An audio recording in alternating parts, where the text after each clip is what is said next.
ब्रह्म वह है जिसका कभी भी नाश नहीं हो सकता है, वह नित्य है, इसका विधान कभी नहीं बदल सकता।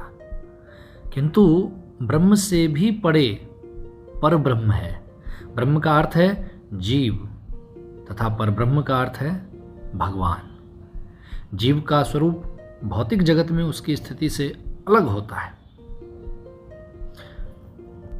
भौतिक चेतना में उसका स्वभाव पदार्थ पर प्रभुत्व जताने की होती है, किंतु आध्यात्मिक चेतना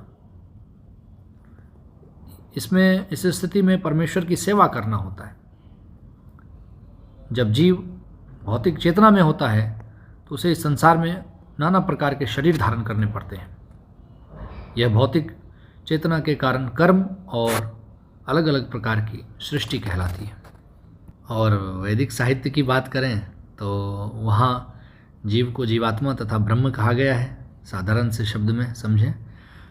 और ध्यान देना कि जो जीव है या जीवात्मा है वह ब्रह्म है, ना कि परब्रह्म। परब्रह्म तो परमात्मा है, भगवान है।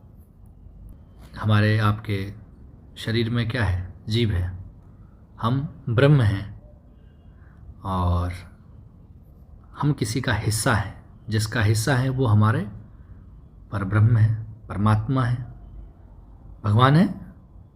जब तक हम परमात्मा के साथ जुड़े रहते हैं तब तक प्रकृति का नियंत्रण कुछ और होता है। जब परमात्मा से अलग होकर के हम एक जीवात्मा बन करके चरण करते हैं, विचरण करते हैं, तो हम अंधकार और प्रकृति दोनों में पदार्थ के साथ मिल जाते हैं और उसे ही स्वरूप मान लेते हैं। तो ये आध्यात्मिक प्रकृति के साथ छलावा है, ध्यान रहे। इसलिए हमें अपने आप को ध्यान देना होगा और समझना होगा कि हम ईश्वर के अंश हैं, परमात्मा के अंश हैं और हम किसी उद्देश्य के लिए आए हैं। जिस उद्देश्य के लिए आए हैं उस उद्देश्य की पूर्ति में सबसे पहला और आखिरी आपका आयाम आध्यात्म है।